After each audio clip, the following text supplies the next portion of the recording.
চক সুৰাৰ বিপণীৰ ক্ষেত্ৰত কালিও মই আপোনালোকক কৈছোঁ যে এই নিৰ্দেশটো সুৰাৰ ক্ষেত্ৰত প্ৰযোজ্য নহয়, ঠিক আছে। কিন্তু গুৱাহাটীত ৰেষ্ট্ৰ' বাৰখিনি এটা ডিমাণ্ড কৰি আছে যে আমাৰ 12টা বজাত দোকানখন আমি বন্ধ কৰিব লাগে, কিন্তু 12:30 বাজিলে আহি আমাৰ ওপৰত অত্যাচাৰ পুলিচ বা এক্সাইজে অত্যাচাৰ আৰম্ভ কৰে। গতিকে আমাক 2টা বজালৈকে চলাব দিয়ক। কালিও মই কৈছোঁ যে এইটো ক্ষেত্ৰত আমি সিদ্ধান্ত লোৱা নাই, আমি বিবেচনা কৰিম। কিন্তু ইয়াৰ আৰু তাৰ দুটা ইস্যু বেলেগ বেলেগ।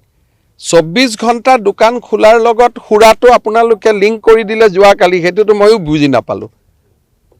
দুটা সম্পূৰ্ণ বেলেগ বেলেগ ইস্যু। মই কৈছোঁ যে গুৱাহাটীত কিছু এটা দাবী আছে যে 12টাৰ পৰা 2টা কৰি দিব পাৰি নেকি, তাকো যিখিনিয়ে ভাত তাত খাই মানে ৰেষ্টুৰেণ্টটো বাৰো।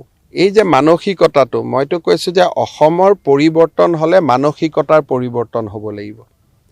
মই কৈছোঁ 24 ঘণ্টা দোকান খোলা ৰাখিব, আপোনালোকে কোৱা নাই মন্দিৰ খোলা ৰাখিব নেকি, আপোনালোকে কোৱা নাই বাছ আস্থান খোলা ৰাখিব নেকি। আপোনালোকৰ মাইণ্ডটো লগে লগে মদত গৈছে যে মদৰ দোকান খোলা ৰাখিব নেকি। তাৰমানে এটা চিন্তা কৰক, আমি কিমান ঋণাত্মক পৰিৱেশত বাস কৰোঁ। কোনেও কিন্তু নুসুধিলে ছাৰ মন্দিৰো খোলা থাকিব নেকি, ছাৰ নামঘৰো খোলা থাকিব নেকি। ফটক কৰি প্ৰশ্নটো সুধি দিলে যে মদো খোলা থাকিব নেকি। তাৰমানে আমি অসমীয়া মানুহে যদি মানসিকতাৰ পৰিৱৰ্তন নকৰোঁ, আমাৰ অসমখনক আমি কেনেকৈ ডেভেলপ কৰিম।